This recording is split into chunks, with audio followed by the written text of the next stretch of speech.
Recording in progress. Everyone make sure that your buttons are pushed to be accounted for. The first thing I'd like to do is, being that on the 11th last Friday was Veterans Day, is have all the veterans please stand. All veterans please stand.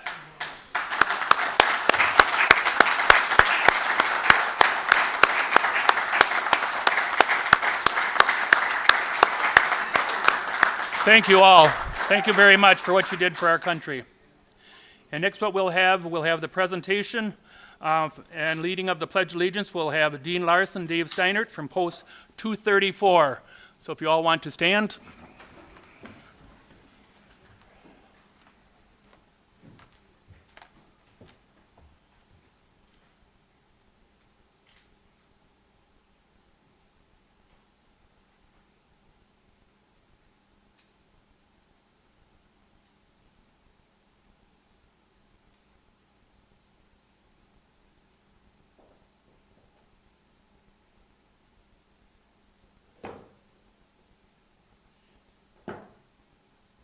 Veterans, and salute. I pledge allegiance to the flag of the United States of America and to the republic for which it stands, one nation under God, indivisible, with liberty and justice for all. Supervisor Powers.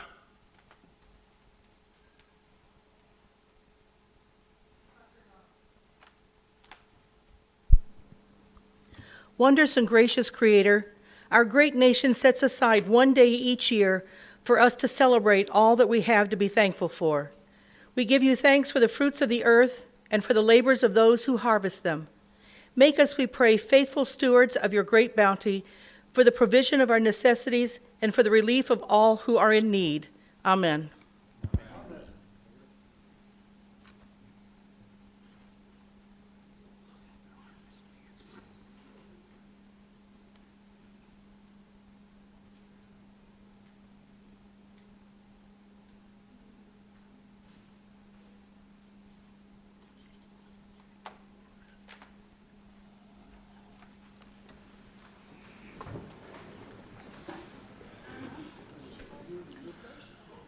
Supervisor Albrecht, the adoption of the agenda.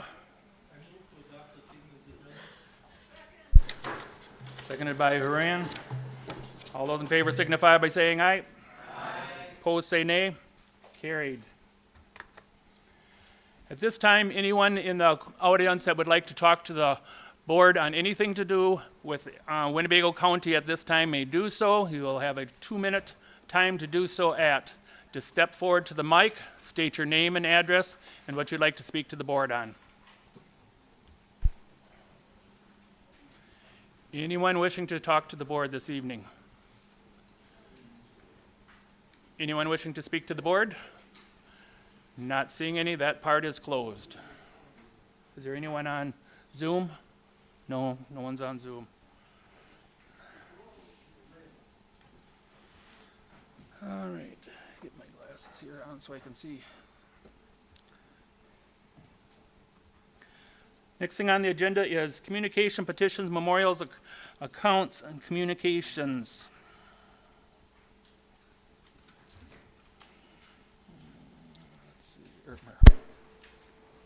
Good evening, everyone. We have 2 petitions this evening. 001 from Leon Luker will be referred to the Planning and Zoning Committee. 002 for multiple countywide parcels rezoning from A1 to A2 will be referred to Planning and Zoning. We have 3 resolutions from other counties. All of them will be referred to the Legislative Committee. One from Jackson County for the prohibition of private funding of election administration.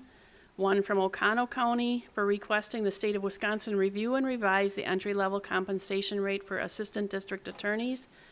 And one from Wood County encouraging the state legislature to increase the pay rate of assistant district attorneys in order to maintain fully staffed offices of competent prosecutors at the county level. We do have 2 commendations tonight, one for Matt Brown. Matthew Brown began his career with the Winnebago County Sheriff's Office as a corrections deputy and spent the next 23 years making his mark. He was a member of the agency's TAC team from 2007 to 2017, assisting at Country USA and Rock USA festivals. He spent many years as a field training officer.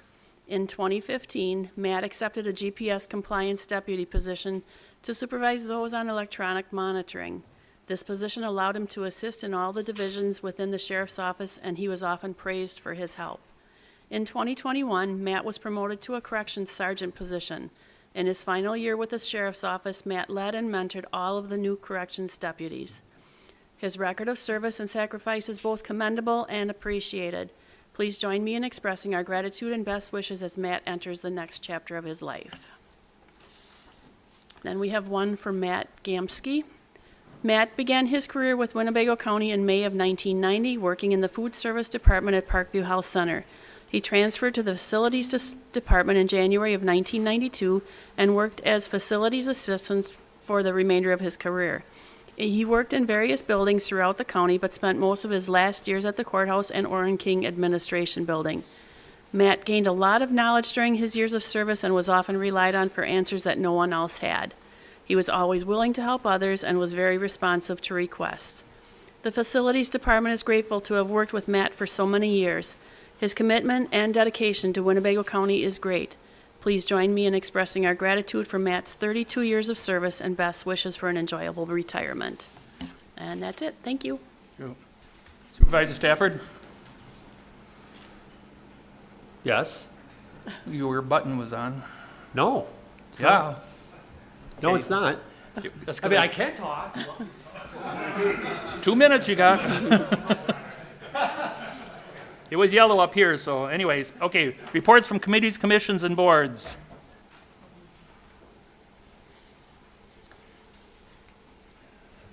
Not seeing anyone wishing to go ahead and speak tonight. Approval of October 18th, 2022 regular session board proceedings. Motion made and second for the approval.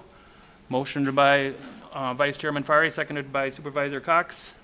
Any discussion? Any discussion? Any discussion? Not seeing any. All those in favor signify by saying aye. Aye. Opposed, say nay. Carry. County Executives Report. Thank you, Chairman. Congratulations, we made it through the budget process. I wanted to thank you all for the process and the few additions. I'm grateful for the passage of the building study. I wanted that to be a policy decision that we made together, much like the health deputy director, which did not pass. I did this last year with the land and water position. There are most likely going to be budget decisions that I will offer up as amendments in the future to be clear that this decision point is separated and a decision that we make together. I'm also in favor of the Expo project being passed as an amendment. The project is a priority for me, and I will be urging the ARPA Commission to backfill the funding for the cost of this upgrade. I am, however, concerned about the slim passage of the two public health bills, the grants that were amended through the budget. As a board member, it may be hard to see, as it was for me as the executive, that we have a high-functioning health department that does so much more. I understand the focus on public health and the concerns that many of our citizens have about how the pandemic was handled, as well as a general distrust for government. But I'd like to point out to this board that our public health department does so much more than COVID response. They help with food, housing and transportation insecurities. They distribute diapers, food benefits, help car seats be installed for mothers, as well as help mothers navigate breastfeeding. They travel into our communities to educate and build social networks, such as wellness classes. They are currently expanding our ability to help many residents with lead abatements through our county. They also make sure businesses like mine are following healthy procedures to ensure you are protected against salmonella, that's always hard for me to say, and E. coli. Public health statutes governs their work in the process, and they will continue to have an emphasis on improving the health of our entire community by working with our community partners for better access to basic needs, and that increases the quality of life for all of us. But back to the budget, I do agree that we need to cut wasteful spending, but we have to do it with precision, not broad strokes. I myself have been concerned about what we are investing our money into. This is why I proposed a building study as an amendment. This is also why I've been beating the drum on a strategic plan and priority-based budgeting tool, which are both in front of you tonight for a decision. We need the ability to look under the hood and measure the effectiveness and efficiencies of our programs. Route 10 is one program that comes to mind. Make no mistake, transportation is crucial to the success of our people and the ability to enhance their lives. It is very much a priority to me. However, the investment we were making failed when it came to the outcomes desired. The City of Oshkosh's own study confirmed this. For the newer supervisors on this board, I ask you to spend this entire year continuing to ask questions. Reach out to us and helping for ways to understand what government or county government does and how it affects the lives of our people. I ask you to consider the ask of my administration for resources that will make us more efficient and more effective as government. We made some great progress in this budget, and I commend you all for that, but we still have a lot of work to do. I am pleased to announce that the state has finally signed their end of the Neighborhood Grant and Neighborhood Improvement Grant Fund. This is momentous for us. I would like to thank our staff and the Tolis Law, as well as our nonprofit partners that worked very hard in an often frustrating process. We are submitting our draw request this week and should hopefully have our funding, the first half of our funding, within 30 days. I find great joy in watching the day-by-day construction and the tiny house village being built. But I would ask for patience while these projects are being built from you and from the community. We will be asking our partners to present in January and then every 6 months thereafter. Up until now, we have truly been in a holding pattern waiting for this agreement to be signed.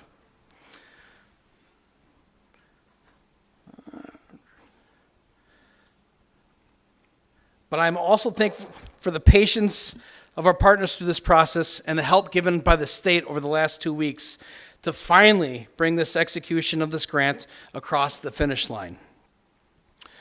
The wage study is about to reach our workers. For an upgrade and for an update on that, comparables are just about completed. We are on task. The next step will be interviews with individual departments and employees. Our target remains the same of having a presentation brought to the board in January and proposing actions to be completed by Q1 of 2023.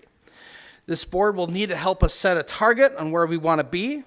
We will be faced with options of what we are able to do now, along with targets to arrive at within the next year.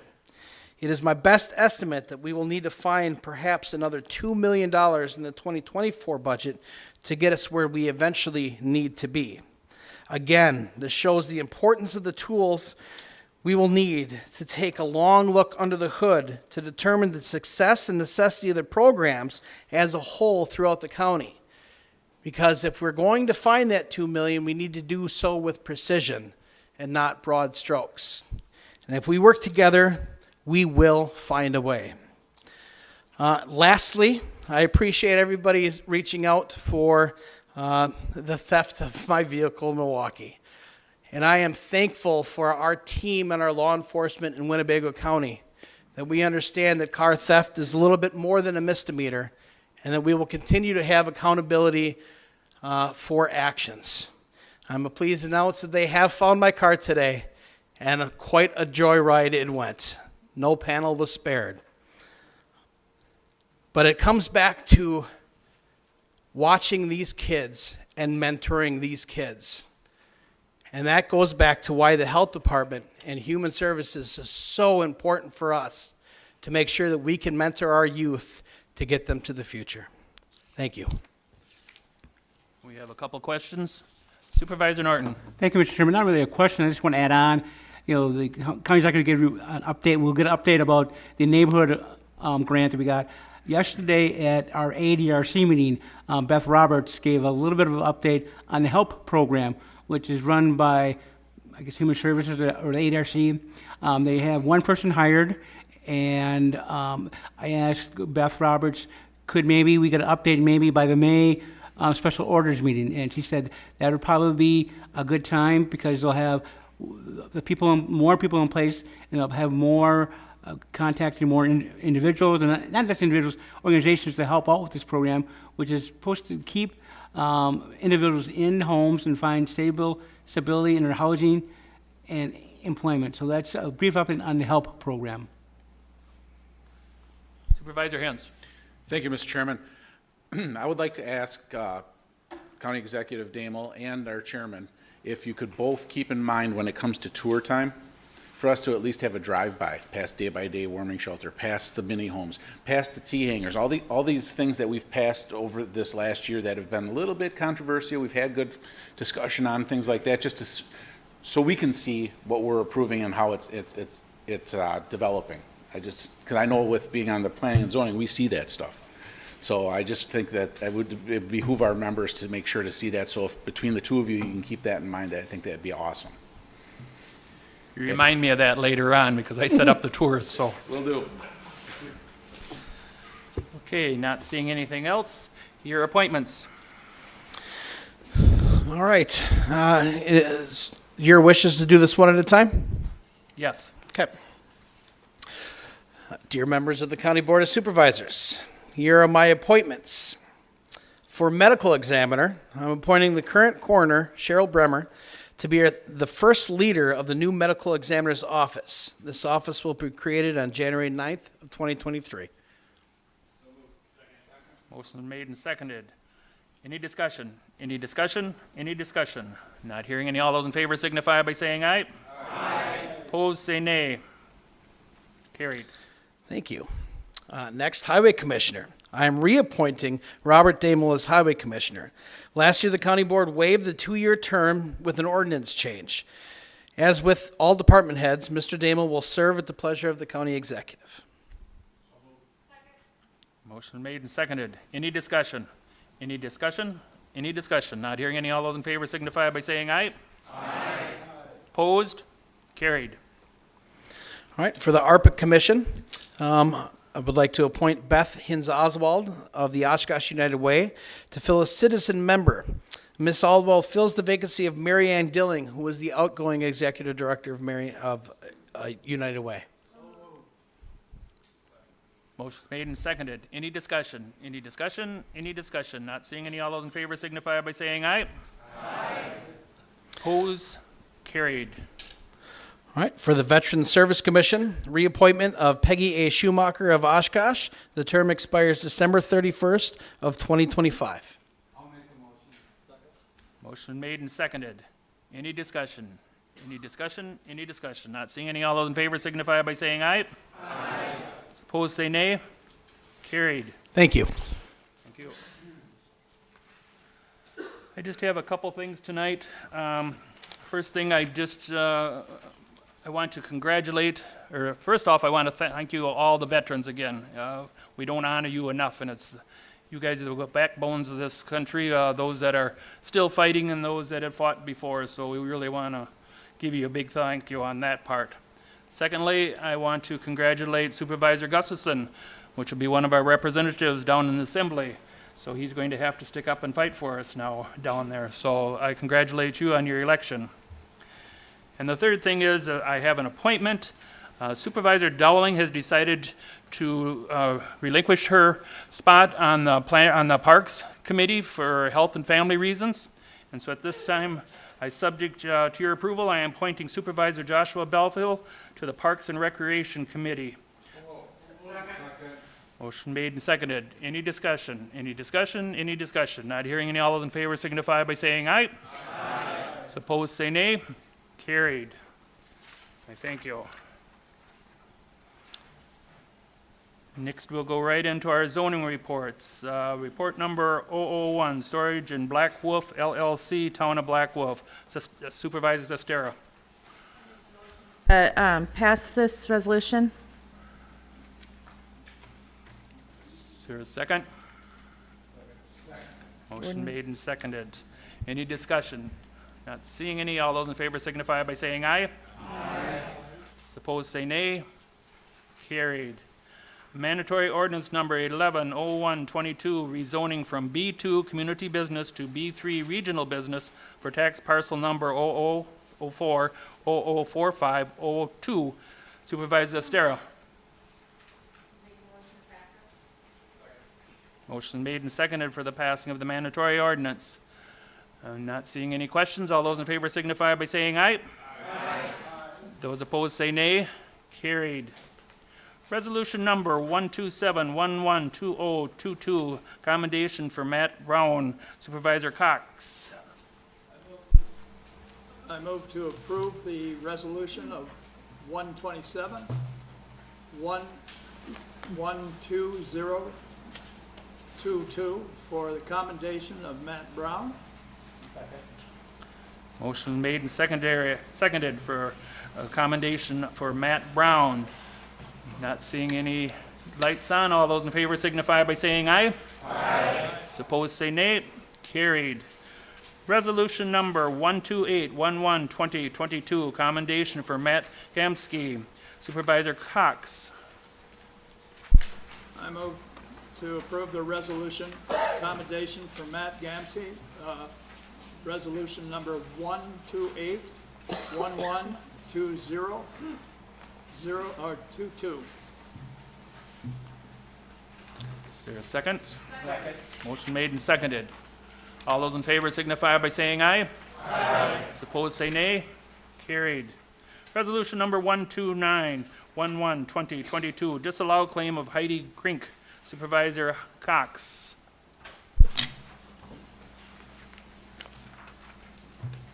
I move that we disallow the claim for Heidi Krinky,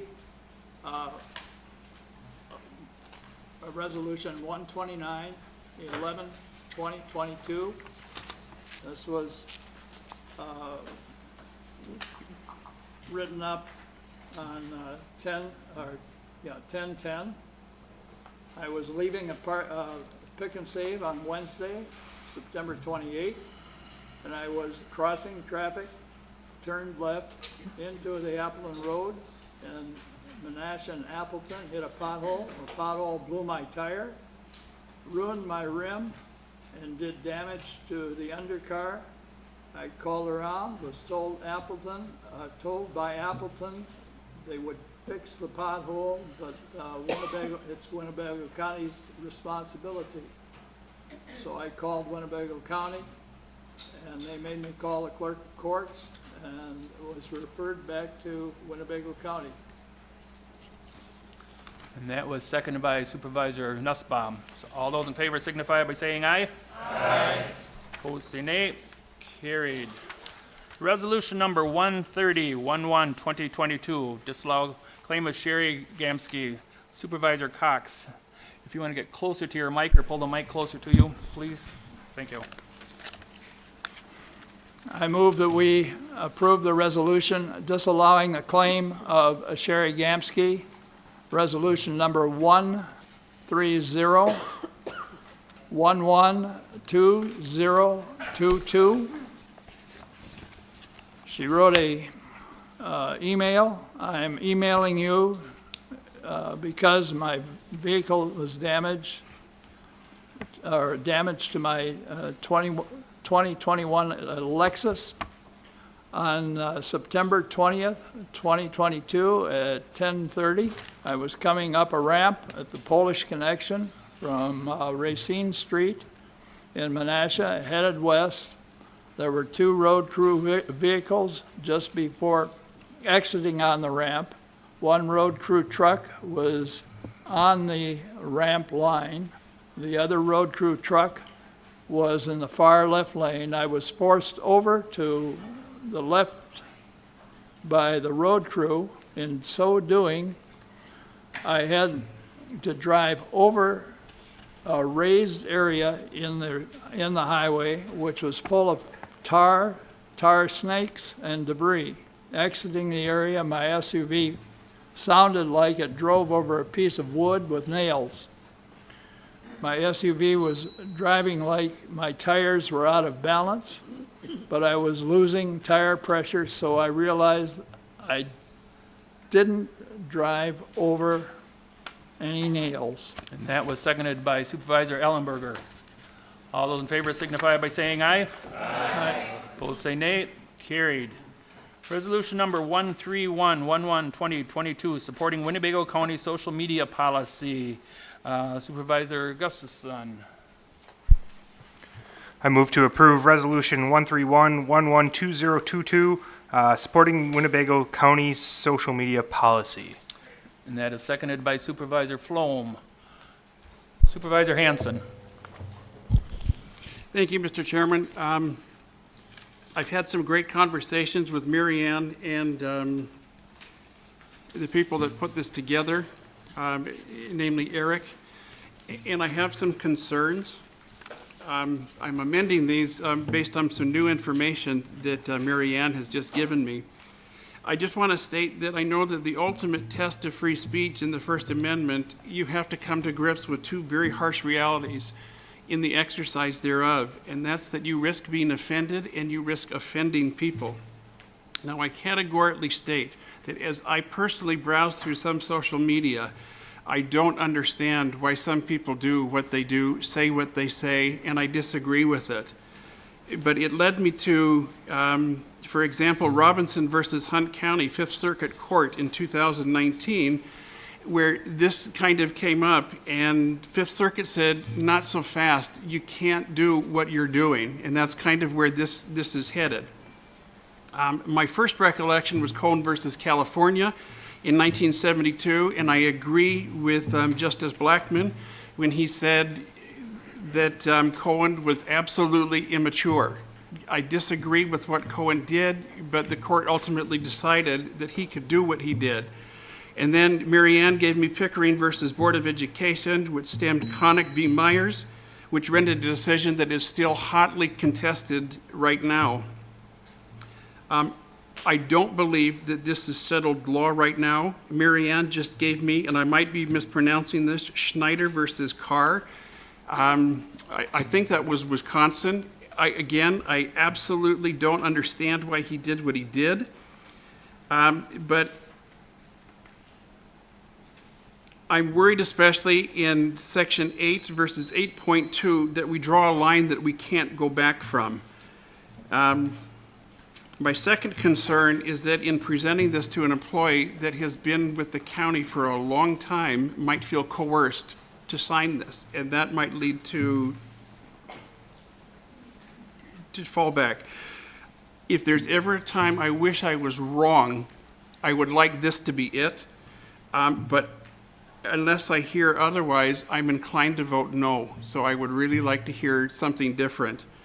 Because right now, just recently in July of this year, and I've just misplaced it, in Louisiana, there's now a case before Judge Doty that I have no doubt, given the plaintiff and defendant, it's going to end up before the Supreme Court. So I'd like to hear more. Thank you. Thank you. Supervisor Rasmussen Supervisor, Mr. Rasmussen, can you go ahead and answer any of them questions?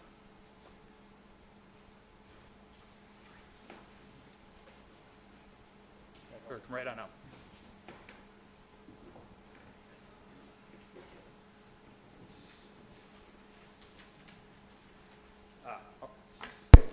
I'll do my best to answer those questions. First off, this is a policy that I, with a team, Mark Hobick, Patty from IS, and Mary Ann, worked together to develop. As far as the two questions you had, Conley, I believe that these type of policies are very similar to what we have in all of the handbook documents that we sign as employees. When I gained employment with Winnebago County, I signed a policy to certain guidelines that I would abide by as part of my employment. This isn't any different than that. It's just stating that using social media can have the same impacts as my everyday interactions out in the community. We certainly, as a county, don't have anybody who is monitoring this every day to nitpick what somebody does, but this gives us the ability to if someone is doing something illegally that falls under the court of law, the ability to take action on that, I guess. And Mary Ann could help me out with some of those technicalities around the First Amendment if you have additional questions on those.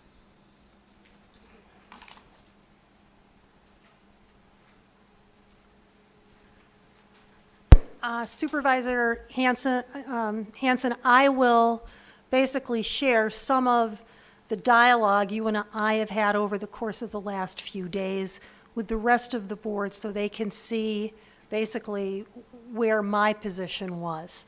So first of all, a government actor can regulate employee speech, even private speech, that may adversely affect the employer's effective administration of the workplace. Under the doctrine established in a couple of United States Supreme Court cases, and Supervisor Hanson alluded to them, Pickering and Connick, while not sacrificing all First Amendment rights, public employees' First Amendment rights are significantly curtailed and may be regulated when the employer's interest, and this is the buzz phrase, when the employer's interest in the effective administration of the workplace outweighs the First Amendment interests of the employee. Additionally, courts have established that private personal grievances of workplace maltreatment do not automatically rise to the level of public concern. Employees have to establish something more systemic in such cases.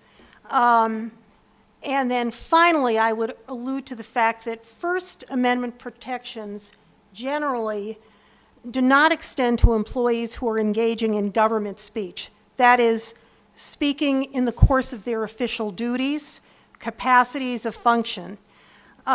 So basically, that is some of what we touched on in a nutshell.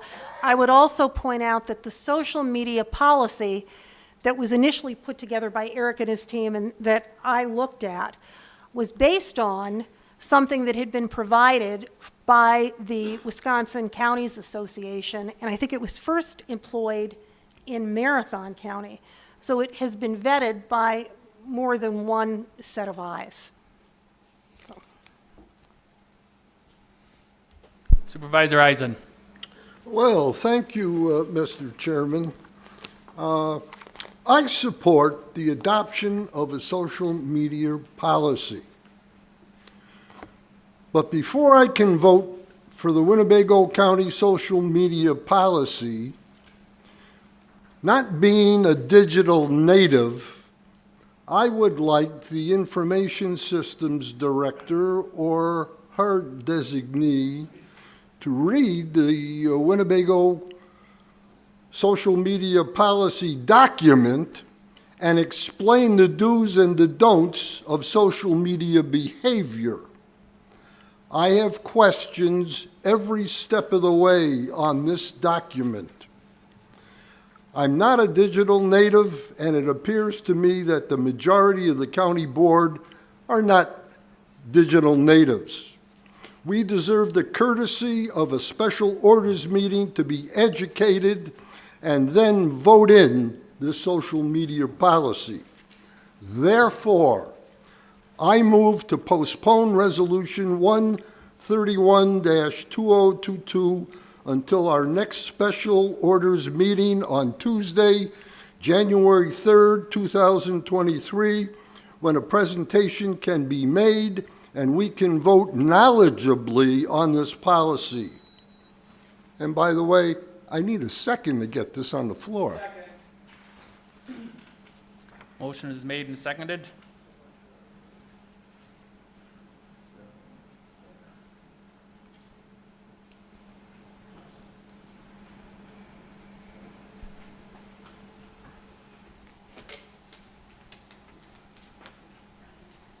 Yes, Brian seconded, correct? Yes.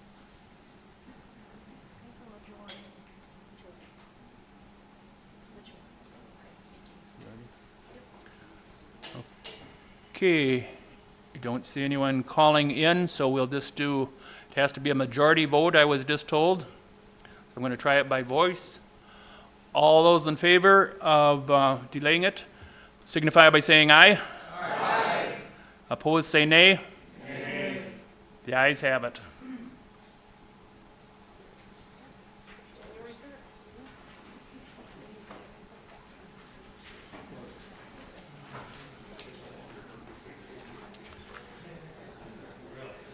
Next is resolution number 13211-2022, changing the department name of Information Systems to Information Technology. Supervisor Gustafson. I move to approve Resolution 132.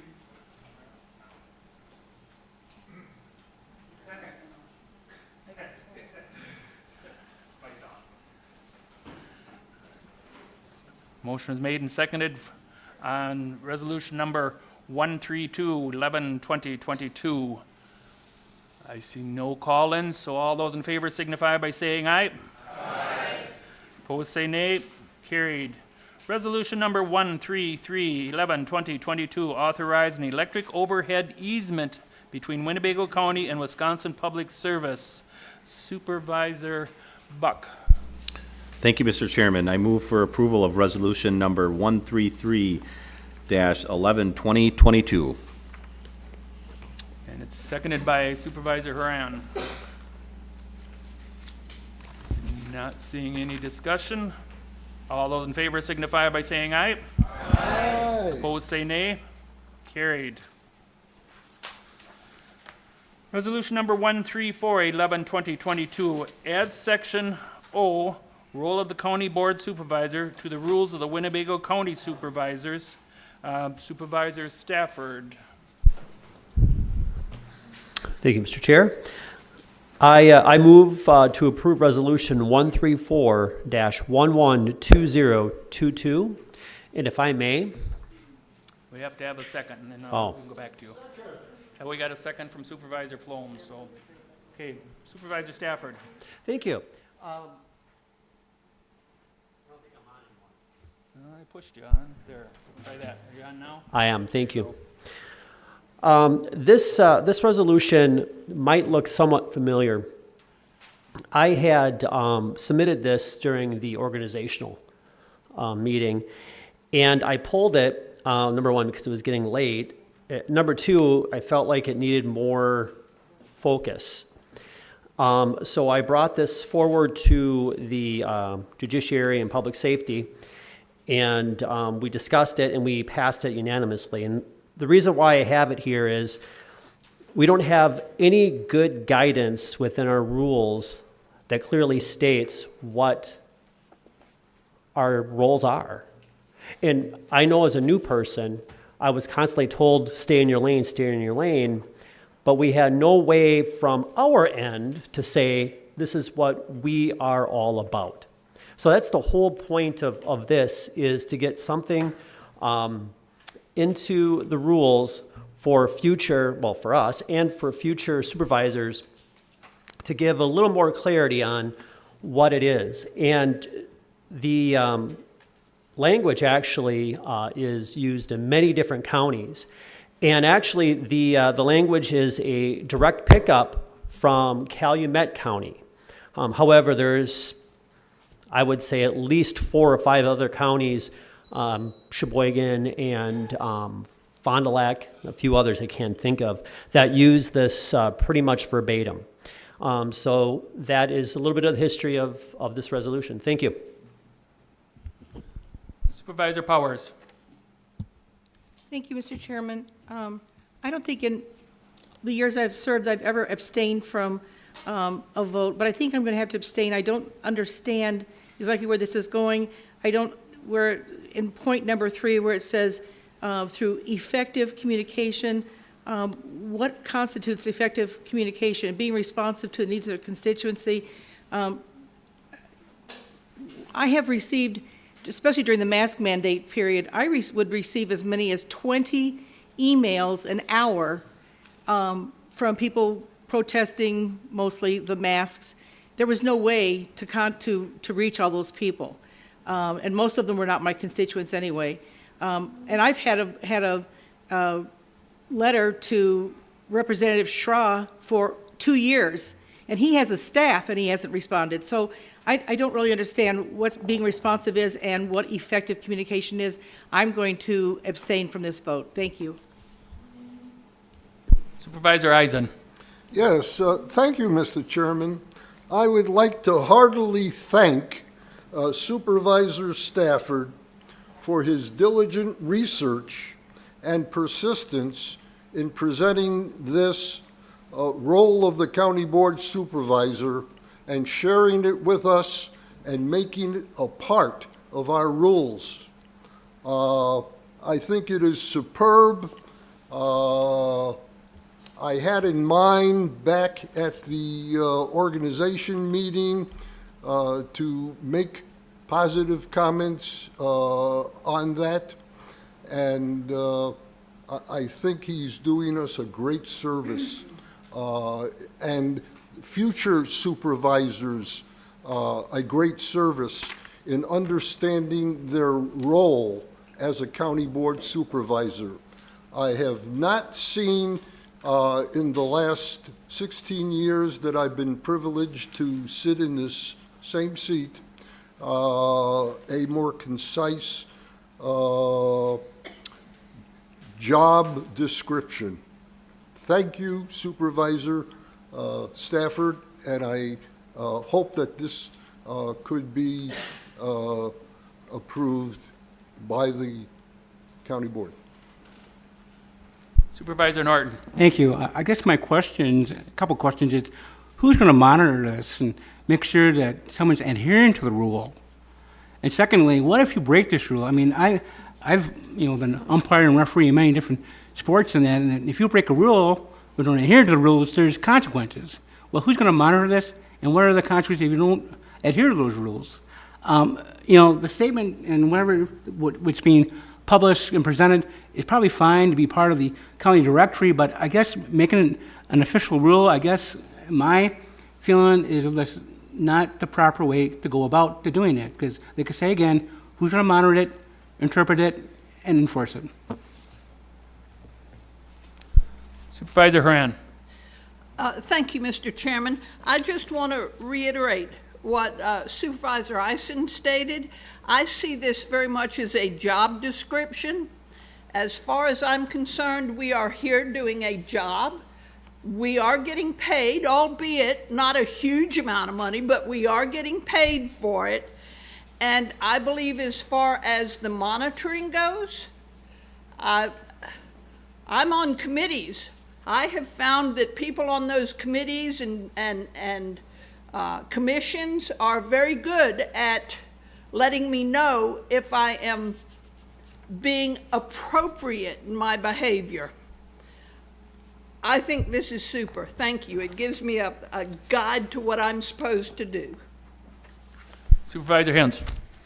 Thank you, Mr. Chairman. It was just a little over a year ago that I was actually appointed to take Supervisor Warnke's seat. And I came in here and I had no idea about anything. And nobody really talked to me much about anything. I just had to kind of jump in and ride along, and I voted on a budget that I had just missed sitting in on all the discussion that you guys had last year. And this right here, just having something like this would have given me at least an idea of what to expect. And I think that I don't think this is put on here for punitive reasons. As a matter of fact, I know Supervisor Stafford quite well, and I'm guessing that this is a guideline, because this is one of the things that we talked about. Because Supervisor Stafford had went through the same kind of situation when he was appointed, where there just wasn't much communication. And this at least gives us a guideline, so that way we know what questions, or anybody who's new here would know what questions to ask, because it's right here. This is what we do. Again, I don't think that this is here so we can kick somebody off of the county board because they aren't following the rules. That's not what this is for. This is a guideline. This is a job description, as Supervisor Eisen so aptly put it. And I hope that we get 2/3 of the people here to vote for this, because it's a very good job description. Thank you. Supervisor Flom. Thank you, Mr. Chairman. I would just also like to add that this would have been very, very helpful for me to have laid out in front of me after I was elected. ultimately the people who are going to decide whether or not we adhere to these rules are our constituents. And that's why we run every other year.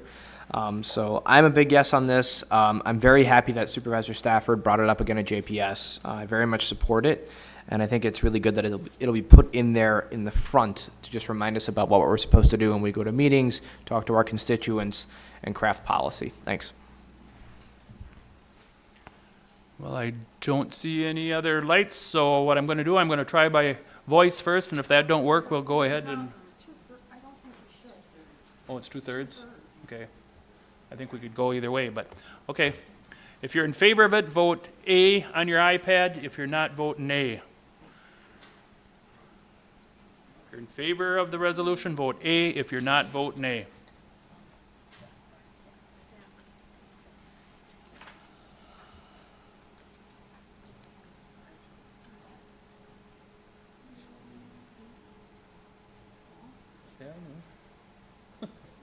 It passes, 27-6 and 2 abstentions.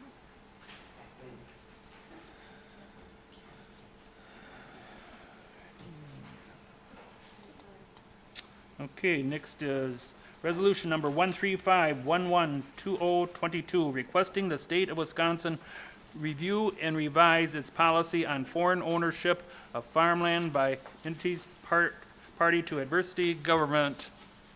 Supervisor Flom. Thank you, Mr. Chairman. I move to approve Resolution 13511-2022, requesting the state of Wisconsin review and revise its policy on foreign ownership of farmland by entities party to adversarial governments. And seconded by Hanson. I'm going to call on Supervisor Stafford because their committee also was in favor of it. So your light was on again, so. I'm not doing anything. Again, I could speak, but... Well, your committee was in on this, so if you want to speak on it somewhat, you can. Oh, I'm sorry. Yes, I also support this resolution. This was something that was rather new to me to understand that we are at a point where we have a fair amount of foreign ownership in our food supply. So I think that is of great concern. Both at the county level as well as at the national level. So I wholly support this resolution. Supervisor Eisen. Well, thank you, Mr. Chairman. I just don't see the merit in adopting this resolution.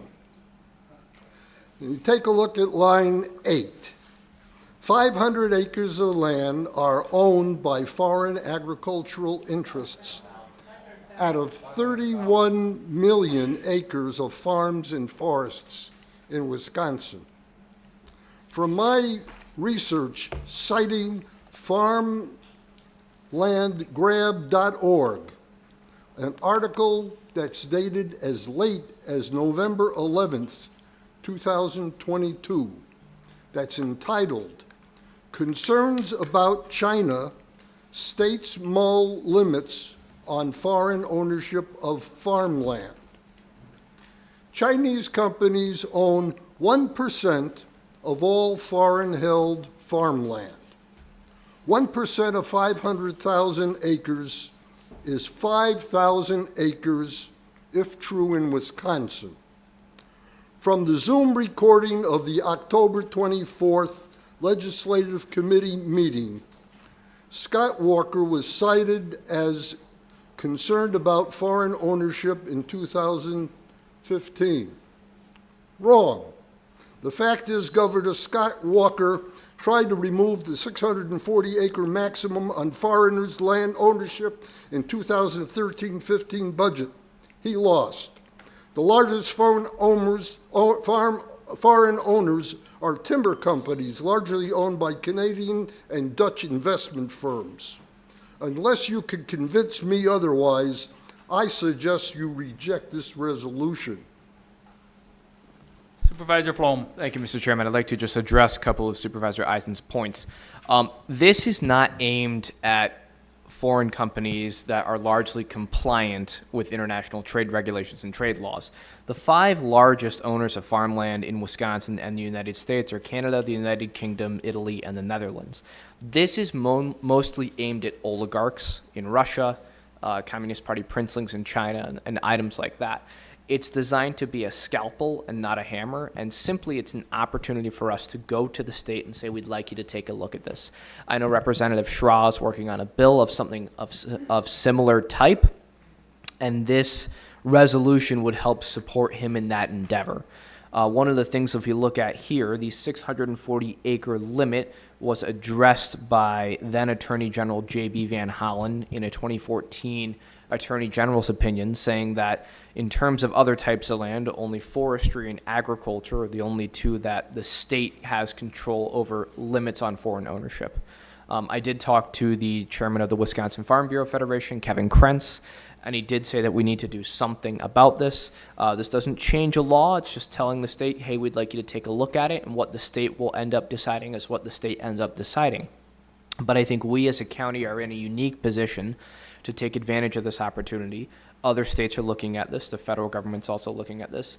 And I want to say it's not just aimed at one power. It's aimed at multiple adversarial powers in regards to how they park their money abroad and how they do foreign acquisitions of state-owned enterprises that violate international trade laws, human rights, and whatnot. So that is the reasoning why I wrote this. It was passed by the legislative committee. There was a lot of good discussion there. And I'd like to thank them for taking it up and passing it. Thank you. Supervisor Hanson. Thank you, Mr. Chairman. Because this is a request for review, I am absolutely in favor of it. And just as a side note, this is not unusual. Other countries do this. For example, back in 2008, 2009, I looked to acquire property in Mexico. Vicente Fox had a regulation that said can't do that within 100 miles on what I wanted to do with the property. So within 100 miles of the border or coastline. If you try to acquire property in another country, there are always limitations, whether it be for rental properties, commercial properties. This is just not unusual. So because it's a request to look at it, I think we should. Supervisor Buck. Supervisor Flom addressed my questions. Nope, thank you. Supervisor Eisen. Thank you, Mr. Chairman. I say, give me one name of one foreign alien owning Wisconsin property land. In my career as an insurance agent working with farmers throughout northeast Wisconsin, I came across one farmer who emigrated from Ireland. Give me the name of one. Supervisor Schwan.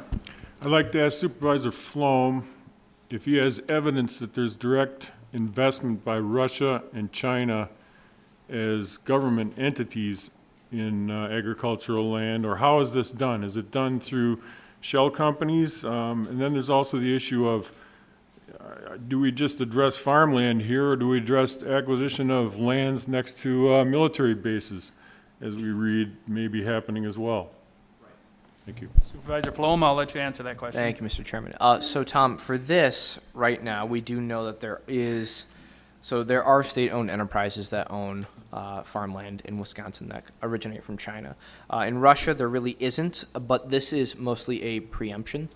We saw how the Smithfield pork acquisition came, and that currently in Wisconsin law, there's nothing to prevent that as it currently stands. This isn't about the farmers themselves, it's about who owns the land. And so the goal of this is to have the state start a conversation about what we can do to get in front of the matter, instead of have it, 5 or 6 years from now become a problem and we did nothing to address it in that time frame. If I might respond to that just quickly. You mentioned Russia here, and if you don't have direct evidence that they're acquiring property or farmland in the United States, I wonder why they're being mentioned. Okay, I understand there's a conflict abroad that's in the news every day, but I'd like to see if we're going to vote on something, that we have direct evidence that this is actually happening. I can understand, you know, China or agents of China. I have not seen anything about Russia. Thank you. Supervisor Bender.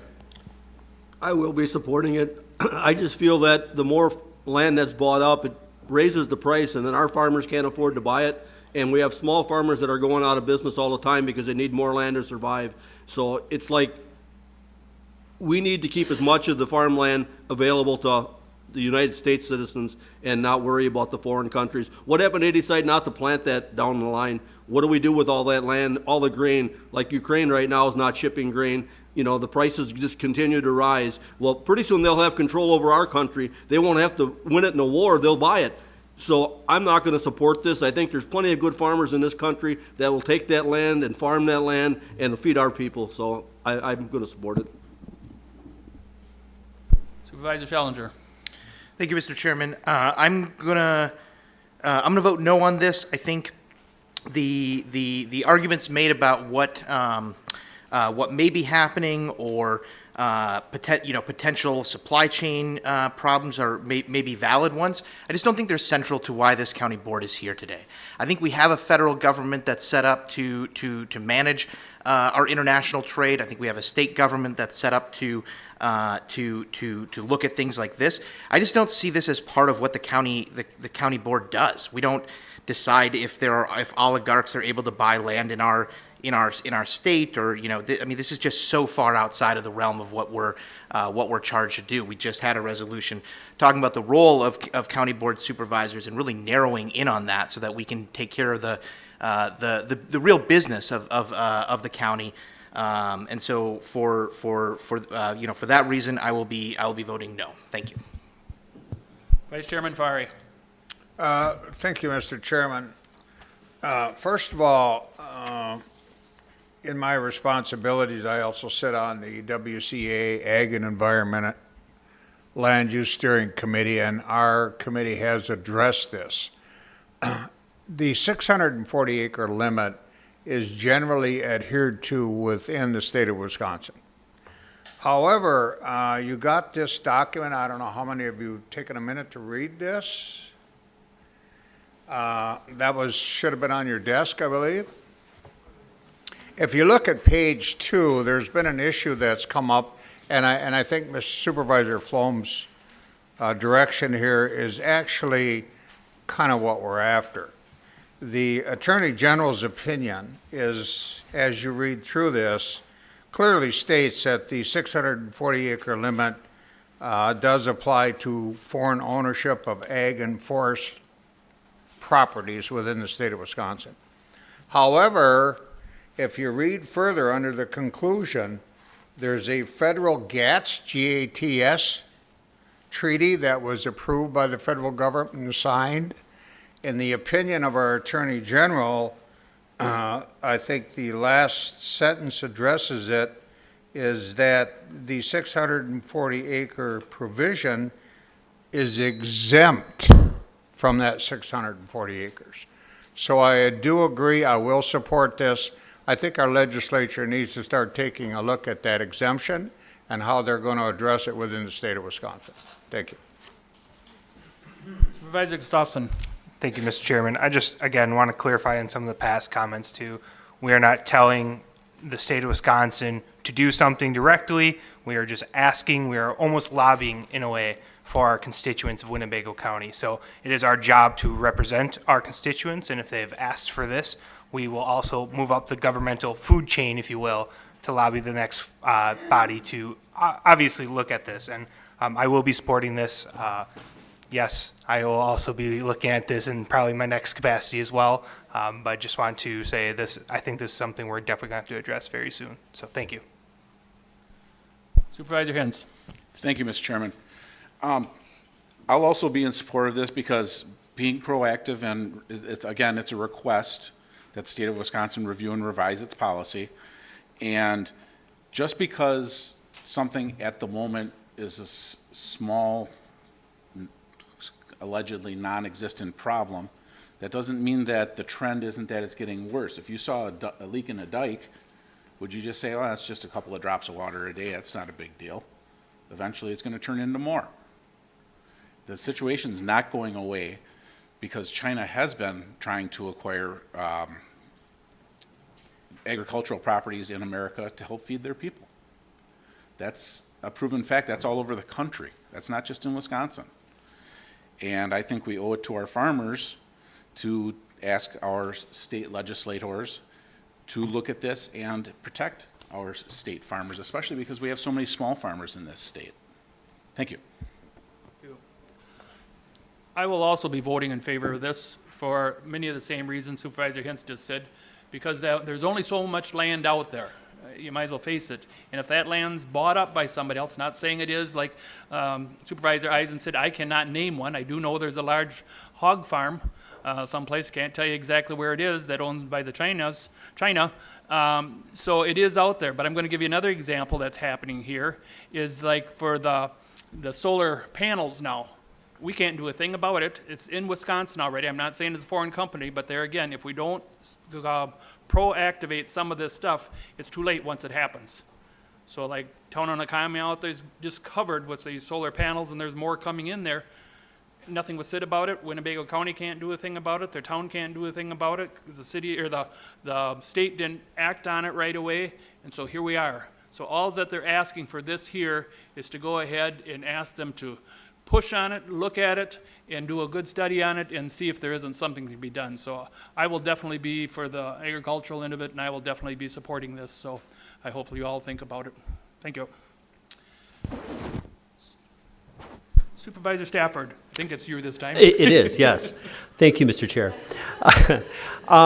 Just another example, it's not agriculture, but it is an important example. About 20 years ago, a Chinese investment firm purchased the assets of Northridge Shopping Center, a little north of Milwaukee. And they bought it, and it's literally rotting away to the point where the city of Milwaukee is suing this investment firm because they refuse to act on the land.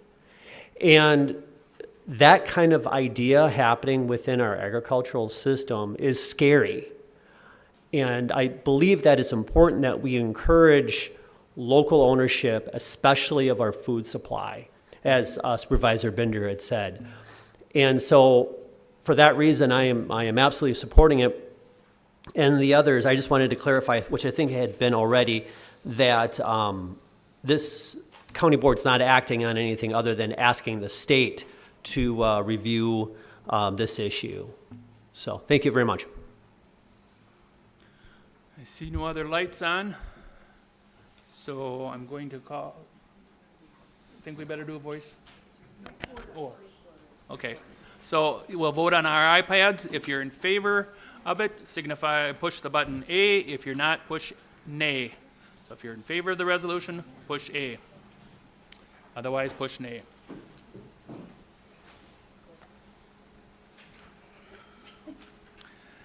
And that passes 30 to 5.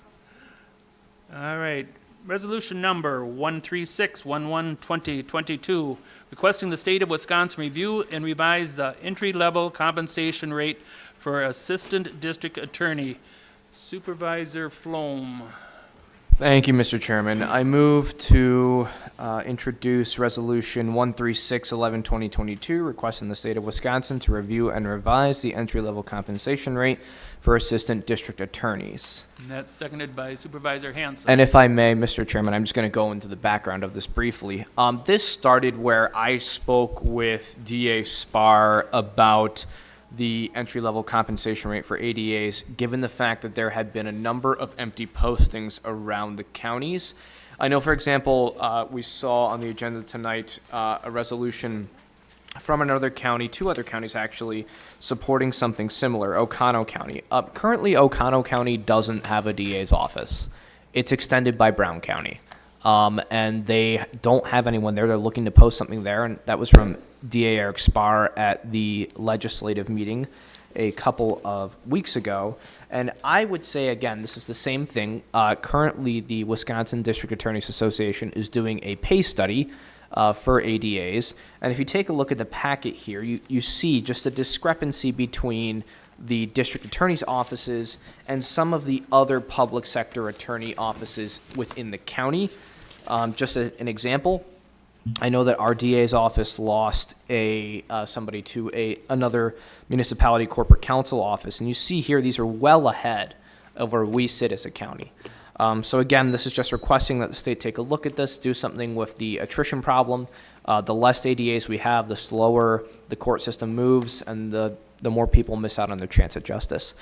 So I'm in support of this. I'd like to thank the DA for being supportive of this as well. I know he couldn't make it tonight, but he's been very helpful throughout this process. And if you have any questions, let me know. Thank you.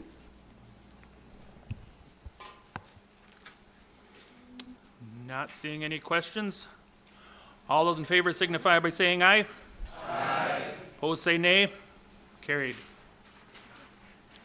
Resolution number 137-11-2022, approve the purchase of 2831 Harrison Street, Oshkosh, Wisconsin for $700,000 plus the additional $300,000 in renovation cost with either a transfer from the undesignated general fund balance or an advance from the general fund to be reimbursed with a subsequent bond issue. Supervisor Harris, Thank you, Mr. Chairman. I move to approve resolution number 137-112022. And that is seconded by Supervisor Nussbaum. Supervisor Depperding. Thank you, Mr. Chair. Question for, I guess, whoever is able to answer this. Have we looked into any other buildings? I'm going to ask Dr. Topol and Mike Elder and the lady that runs it out there, all three of them to come up and they can give you that more than I can. Well, the short answer is yes, we've looked at other buildings. We try to keep an eye out for anything of this size and location and type that we need. And very, very few properties come on the market. Okay. And so I see that there was another $150,000 to bring the building up to code. So when this was operated by LSS, I mean, this was pretty much operated not, the building wasn't to code during that whole time? No, the building in a private sector, and Mike is here, he'll answer, there's a difference between private sector code and public code. It was always up to code. It was passed by the city who inspected it. It was zoned correctly and was able to be licensed because it was up to code. For a private entity, now we're talking about changing it to a public entity, which then brings us into why we have to do a few upgrades that private entities don't have to. Okay. And so with that, I take it that the use of this building would just be carrying on the same services that LSS did? Yes. Okay. I see that LSS didn't have like the staffing needed, and that's why they're folding. Are we confident that the county's going to have that staffing? I am confident based on the fact that we've been able to staff our crisis center, which is a similar operation. I think there's reason why a private entity, private nonprofits generally pay somewhat less than the county pays in terms of salary for staff. They don't generally have the same benefit package that we do. I think those two things are going to be better with county employees. I also think that we will be able to potentially share some of our relief staff between our crisis center and our shelter care, which will be an advantage that LSS didn't have. Okay. And my last question here is, LSS folded because they just they couldn't find the staff needed. I mean, did we check to see if there was any other organization that would kind of fill those shoes? Yes, I looked all over the state for any other entities that would be contracting. There aren't any. The private sector is pretty much out of this business. Okay, and this is this shelter care. This is per state statutes. So per state statutes, and either we have to have our own, or we have to contract with other counties. I've searched all the other counties around us within 100 miles, and nobody is able to give us or let us buy beds at their shelter care. Okay, thank you. Supervisor Schwan. So, Dr. Topol, I spoke at this on the, Facilities and Property Management Committee meeting. I do believe we're paying a premium for this. I have 3 questions I'd like to ask you just quickly, Sure. and then I'll let you answer. At the meeting, we discussed that the county health surplus funds would be utilized to purchase this, the return funds from surplus rather than general fund or bonding. That's number 1. And then number 2, what can you do to assure us that full ADA compliance will be a priority in the use of the rehab funds so that we can access the second floor space and reduce the cost of the purchase per unit by being able to utilize that second floor space? Currently, we can't do that. All right, we're paying for that space, but we really can't use it because it's not ADA compliant. And the third, because if we don't use it, we're at $125,000 a unit, including rehab costs. And if we do use it, we're at $66,000 to $71,000, depending on 6 or 7 units you can get upstairs. And that's, my market research shows that sales and listings in the market of comparable properties are from $33,000 to $57,000 a unit. So we're paying a lot for this property.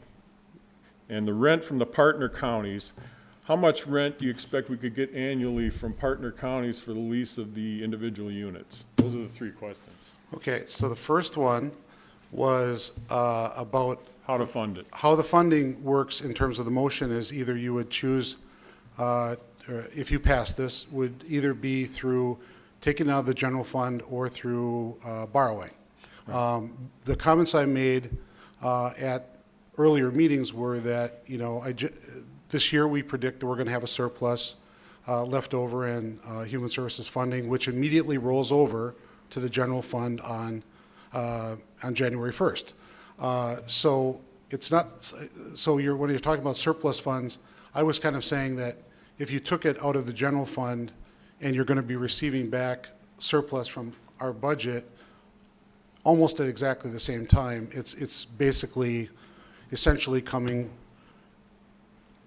from a surplus of our funds in our department. You can look at it that way. That's not how it's written. It's written as, you would take it out of the general fund now, but the general fund would have the money replaced to it, on January 1st. Okay. Second question was about, can we prioritize the ADA, and specifically you had asked, can we put a chairlift or some sort of lift device so that we can bring folks who are disabled up to the second floor level so that we could use the second floor level at some point for either meetings or for additional bed space. There are 8 rooms on the second floor. There are 10 rooms available on the first floor. We are licensing it for 8 beds because either you have to choose 8 or 16. 16 comes with a lot more staff, so we're gonna license it for 8, or we have licensed it for 8. But we have the additional space for the future. But we can put the chairlift in. Mike and I spoke about that just a few minutes ago, and we can prioritize, getting a chairlift or similar device so that we can access the second floor. If I might just jump in. Sure. Could we have a written assurance of that? Would we need to do a friendly amendment to prioritize those funds here, or can you assure us that this is going to happen right away? We'll do it. Okay. Mike says we'll do it. Because we set aside 300 for a lot of different Sure. repairs, parking Sure. lot and whatnot, but I think this is the most important. Sure. Because this is how we can reduce the acquisition cost from 125 a unit to 71 a unit right away. It's still up above market, in my opinion, but not as much. Sure. And the last question was, what could we do if we have empty beds? How much rent can we get from the Right, and partner counties to how defer much the rent? costs that we have? So let me tell you that first of all, we have license for 8, and during up to 2019, we were using it pretty consistently for between 6 and 8 kids very regularly. When the pandemic hit and we had troubles with staffing with LSS and so forth, we had to probably keep it around 3 or 4 kids because they just didn't have the staff to support all 8. Annette, who's with me, Annette Beatty over here to my left, is our child welfare manager, and she just told me a few minutes ago that we've had as high as 7 kids in our 8 beds in the last 6 months. So if we have beds left over and a county approaches us to use our bed, we will charge them per day. That's how every county does it. They charge us a per diem. If we use their facility, we'll charge them a per diem. Our charge is probably going to be somewhere between $325 to $350 per day, if that's the case. So I don't know how much exactly we would make, but what we're trying to do in our budget is to maintain at least 6, on average, 6 kids being in beds at all times. That's kind of how we build our budget. So hopefully we'll have 6 of our own. If we don't have that many and we can offer a bed to another county, we'd certainly be glad to do that, and we would charge them for it. So, you know, if we have the ability to do that, and we have the ability to lease those second floor, you know, an additional second floor units is going to give us more space. So if we're leasing that out, can you give us an estimate of how much rent we would receive potentially from partner counties? No, do you have any kind of an idea as to how much? If we went to 16 beds and we rented out all 8 of them? If we had 16 units, you know. I don't know. First of all, I wouldn't recommend that right now, but if we ever did that, you know, it probably would be, you know, I would just, really big ballpark would be $500,000. Okay, well, $500,000 substantially supports the cost investment here. You know, Yeah. I mean, that's good, but I didn't know that, you know. Yeah. So, you know, $500,000 capped at 9, that's huge. That more than supports your investment. You tell me $500,000 bucks? Yes, but I'm not recommending that we add 8 more beds at this point because A, we don't need them, and B, we would have to staff up almost double for them. We'll prioritize the ADA access to utilize the second floor space, right? Sure, yes, we could, yeah. Supervisor Dowling. Thank you, Mr. Chairman. Hi, Dr. Tobel. Hello, I can see you tonight. I Yes. just finished my second cataract surgery, and I can see you much better, so thank you. Perfect. Well, I'm glad to see you again. Right. I just wanted to, I guess, kind of refresh my memory. If memory serves me correctly, you had given a presentation about this building a few months ago, and I'm pretty sure the original cost was $850, and then you talked them down. Is that correct? Yes. Okay, perfect. And I dabble in real estate a little bit. Not a realtor though, so please don't call me. And I recently was in a property, 3 bedrooms, 2.5 baths for $439. That was a private residence. So I guess kind of looking, I'm sure we're all shocked by real estate prices right now and how the market has changed. So I really appreciate that you've talked them down in price. I appreciate just your upfront costs for renovations, getting everything up to code. I will be supporting this, and I just want to say I appreciate your work. Thank you. Thank you. Supervisor Gabbard.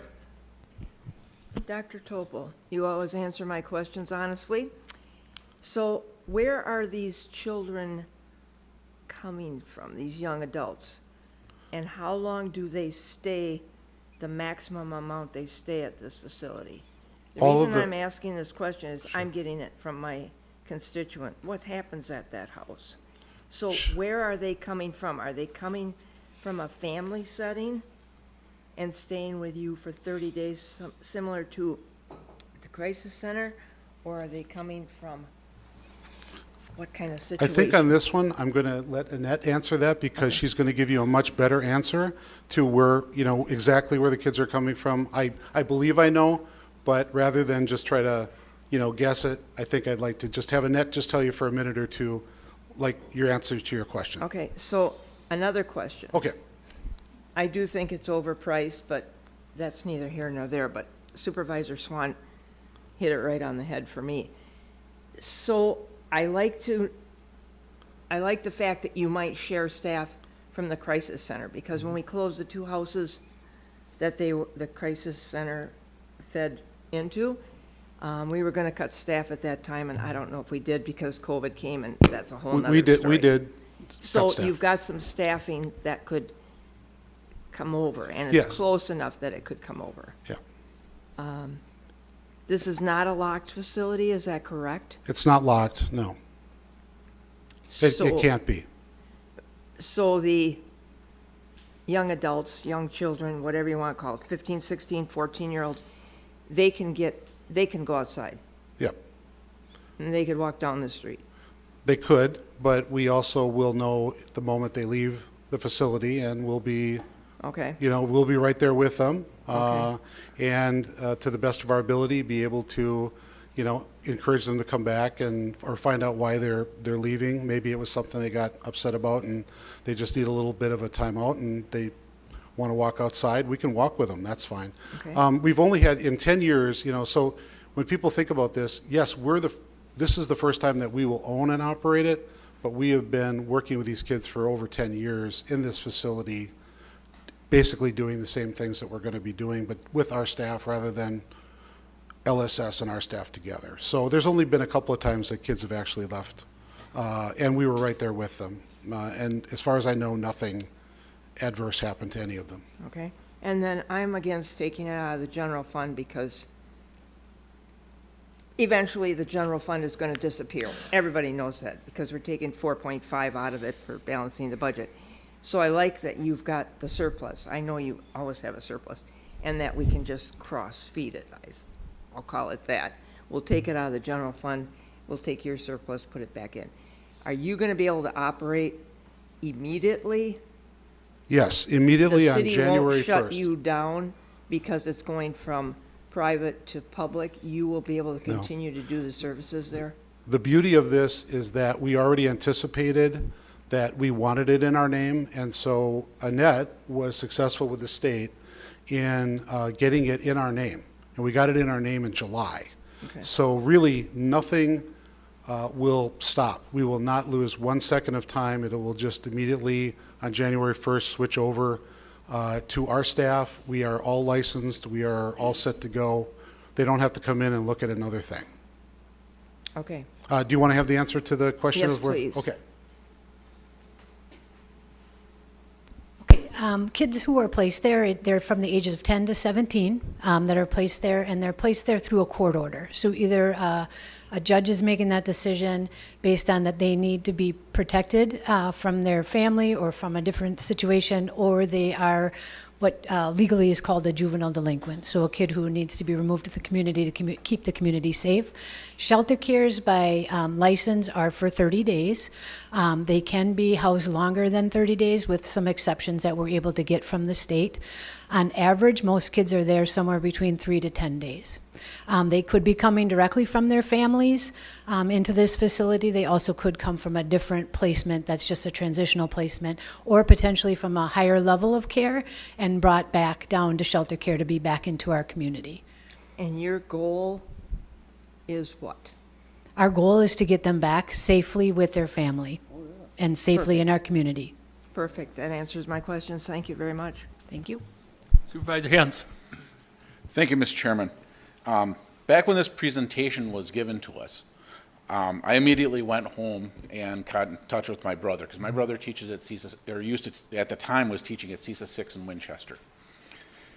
And I asked him about this place. I asked him all kinds of questions about this place, and he's like, yeah, there are kids that I've taught that have been there. That place, there's a need for that in the community, because a lot of these kids, they come from homes that they are just abused, either mentally or physically. They aren't in a good environment to grow as a person. A lot of them have emotional problems because of their home and what the environment that they live in. And you guys give them the opportunity to stabilize a little bit and try to normalize their environment.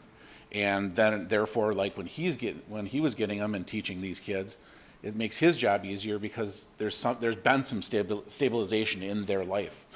And I will definitely be supporting this, because after sitting there and talking for about 3 hours with my brother about this, he definitely, and he's not working at CISA 6 anymore, but he's even now, I talked to him about this because it was on the agenda, and he's like, yeah, those kids need that place.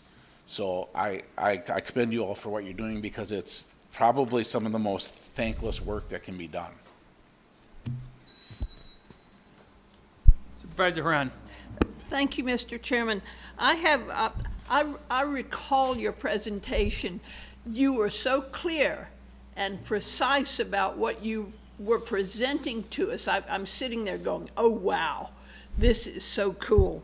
But I seem to recall several things. One was that we are already utilizing that facility with students in our care. You mean right now? Yes. Yeah, so between December and July, LSS giving us notice at the very tail end of November of last year, we had to shut down between December and July. But our partners in Outagamie County gave us about 6 months to utilize some beds that they had. So we were kind of on a time clock. So with the help of a different private agency and a lot of our own staff who are taking extra shifts, basically we put together enough crew to be able to reopen the shelter care in July, and that's what we did. We reopened it, but the company that we're using right now to help us is basically saying they never wanted to be in the shelter care business. They only wanted to help us with getting enough staff up and running, and so they did that. So we are running. Today we are running.